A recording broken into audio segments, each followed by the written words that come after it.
Assalamualaikum warahmatullahi wabarakatuh. Perkenalkan, nama saya Nurul Lailatul Jannah, NIM 1950210100.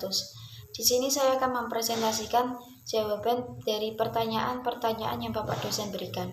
Yang pertama, jelaskan pengertian manajemen bisnis Islam dan bagaimana prinsip-prinsipnya dan apa tujuannya. Manajemen bisnis Islam adalah sistem yang berjalan berdasarkan koridor nilai-nilai dan prinsip-prinsip Islam dengan merujuk pada Al-Quran dan Sunnah sebagai pedoman. Pedoman Islam dalam mengelola kegiatan bisnis meliputi planning atau perencanaan, organization atau organisasi, coordination atau koordinasi, controlling atau mengendalikan, motivation atau motivasi, dan leading atau kepemimpinan. Prinsip-prinsip manajemen bisnis Islam yaitu: yang pertama, ketuhanan atau tauhid. Pelaksanaan hukum Islam adalah penyembahan dan penyerahan diri manusia kepada Tuhan sebagai rasa terima kasih kepadanya dalam hal melakukan bisnis. Jika berdasarkan aturan dan syariah, maka ini adalah ibadah. Dengan konsep tauhid ini, seorang muslim tidak akan menimbun kekayaan dan serakah karena pada esensi dari semua mandat dari Tuhan.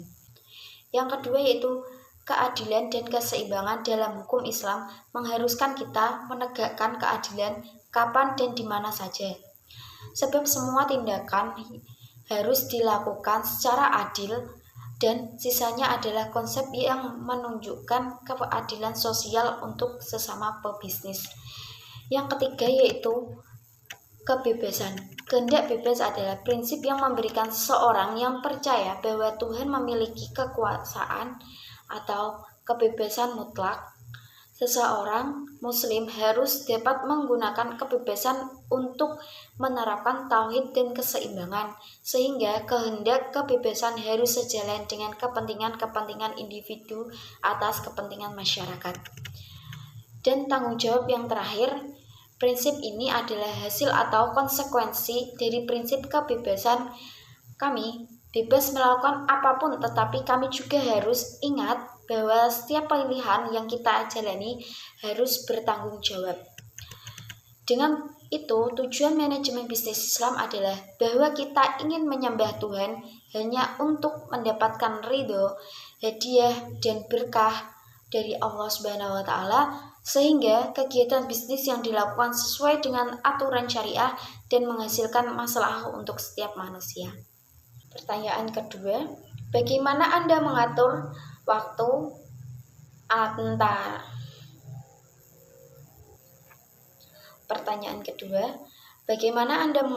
antara pekerjaan dan ibadah supaya bisa kerja profesional dan ibadah istiqomah? Untuk mengatur antara kerja dan ibadah sehingga dapat bekerja secara profesional dan ibadah istiqomah, menurut pendapat saya, pekerjaan apapun seharusnya tidak dibuat untuk alasan kami tidak beribadah. Karena apa? Karena ibadah bukanlah yang sulit dilakukan jika kita terdampar karena Tuhan. Dan jika seorang disibukkan dengan pekerjaan apa saja yang sangat padat dan membutuhkan waktu, tetapi waktu itu juga harus diadakan untuk waktu beribadah. Karena kita melakukan doa hanya membutuhkan waktu sekitar 3-5 menit saja. Sholat seharusnya tidak dilakukan pada awal waktu. Seseorang harus pintar untuk mengatur jadwalnya bekerja dan meluangkan waktu untuk berdoa. Tetapi disarankan untuk selalu melakukan doa pada awal waktu. Jam waktu kerja kan sudah dijadwalkan dan jam waktu istirahat juga sudah dijadwalkan. Demikian juga jadwal beribadah sudah terjadwalkan. Doa juga dapat dilakukan di mana saja dan kapan saja asal tempat itu bersih dan suci. Di tempat kerja pun juga bisa.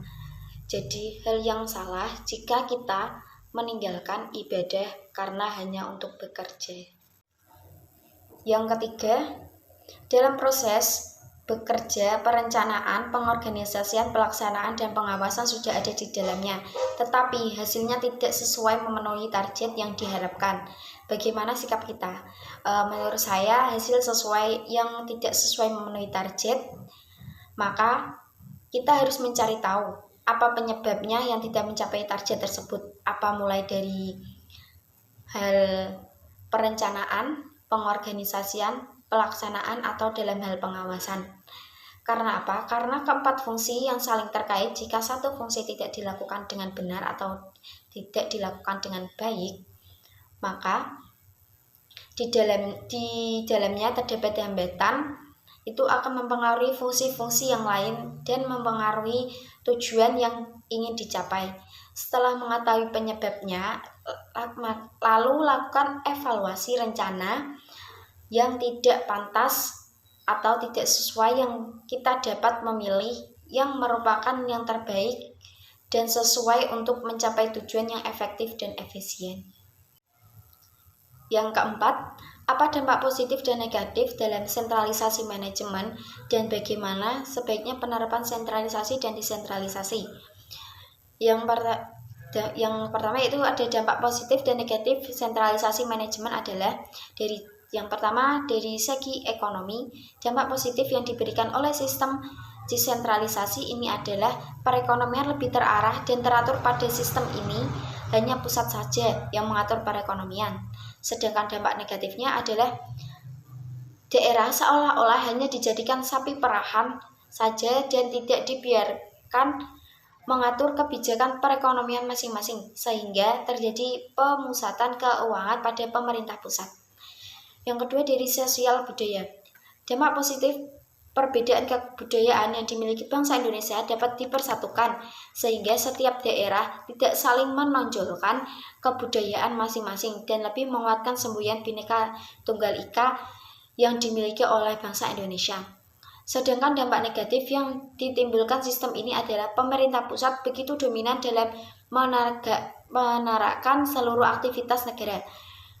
Dominasi pemerintah pusat terhadap pemerintah daerah telah menghilangkan eksistensi daerah sebagai tatanan pemerintah lokal yang memiliki keunikan di mana sosial budaya tersendiri. Keadaan ini dalam jangka waktu yang panjang mengakibatkan ketergantungan kepada pemerintah pusat yang pada akhirnya mematikan kreasi dan inisiatif lokal untuk membangun lokalitasnya.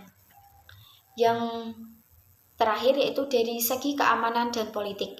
Dampak positif yang dirasakan di bidang politik sebagai hasil penerapan sistem sentralisasi adalah pemerintah daerah tidak harus pusing-pusing pada permasalahan yang timbul akibat perbedaan pengambilan keputusan, karena seluruh keputusan dan kebijakan koordinir seluruh oleh pemerintah pusat, sehingga keputusan yang dihasilkan dapat terlaksana secara maksimal karena pemerintah daerah hanya menerima saja. Sedangkan dampak negatifnya adalah terjadinya kemandulan dalam diri daerah karena hanya terus bergantung pada keputusan yang diberikan oleh pusat. Selain itu, waktu yang dihabiskan untuk menghasilkan suatu keputusan atau kebijakan memakan waktu yang lama, menyebabkan realisasi dari keputusan tersebut terhambat. Dan penerapan sentralisasi hanya diterapkan pada beberapa jajaran aparatur sendiri, lembaga yang menjamin keamanan negara, yaitu TNI. Wewenang dalam melindungi NKRI dipusatkan pada 3 titik utama, yaitu udara, laut, dan darat. Selain TNI, di Indonesia juga memiliki Bank Indonesia yang menjadi pusat atau titik utama kebijakan perbankan dan moneter. Sedangkan penerapan desentralisasi dalam sistem ini, pemerintah pusat memberikan wewenang kepada pemerintah daerah untuk menyelenggarakan pembangunan. Meski memberikan kekuasaan kepada pemerintah daerah, pemerintah pusat tetap memantau. Pada sistem ini lebih mengedepankan koordinasi daripada komando. Bentuk penerapan itu adalah otonomi daerah. Otonomi daerah adalah hak wewenang dan kewajiban daerah otonom untuk mengatur dan mengurus sendiri urusan pemerintah dan kepentingan masyarakat setempat sesuai dengan peraturan perundang-undangan. Jadi, kewenangan dan tanggung jawab jadi milik daerah itu sendiri, baik dari kebijakan, perencanaan, dan pendanaan. Yang kelima yaitu buatlah studi kelayakan bisnis Islam sederhana yang ingin Anda lakukan dengan analisis SWOT. Dalam hal ini saya mengambil bisnis fashion hijab. Dengan kegemaran saya menyukai tren hijab saat ini, fashion bagi saya atau bagi perempuan merupakan hal yang cukup dikategorikan sebagai prioritas dalam menjunjung penampilan kaum hawa. Mereka akan tampil lebih percaya diri dengan gaya yang fashionable.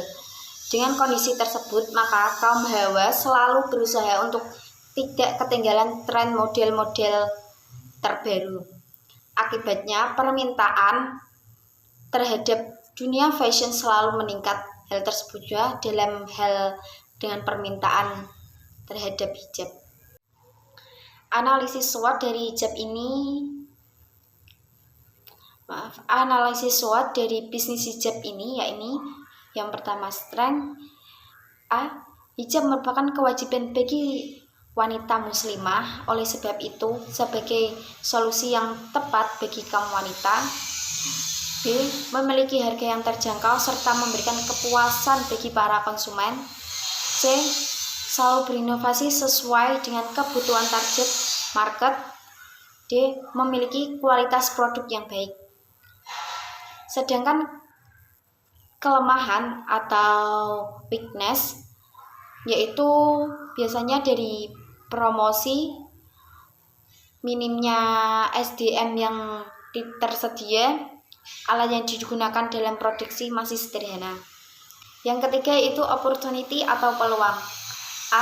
Berkembangnya tren gaya hijab saat ini membuat para wanita sangat tertarik menggunakan hijab sehingga peluang produksi bisa meningkat. B. Memanfaatkan media sosial dalam memasarkan hasil produksi, semakin berkembang bisnis tersebut. C. Target market yang mencakup semua usia. Yang keempat yaitu threat atau ancaman. Terjadinya fluktuasi pada harga bahan yang dapat mempengaruhi biaya produksi. B. Persaingan harga sesama pebisnis. C. Munculnya usaha-usaha bisnis baru yang dapat menggeser produksi. Sekian, terima kasih. Wassalamualaikum warahmatullahi wabarakatuh.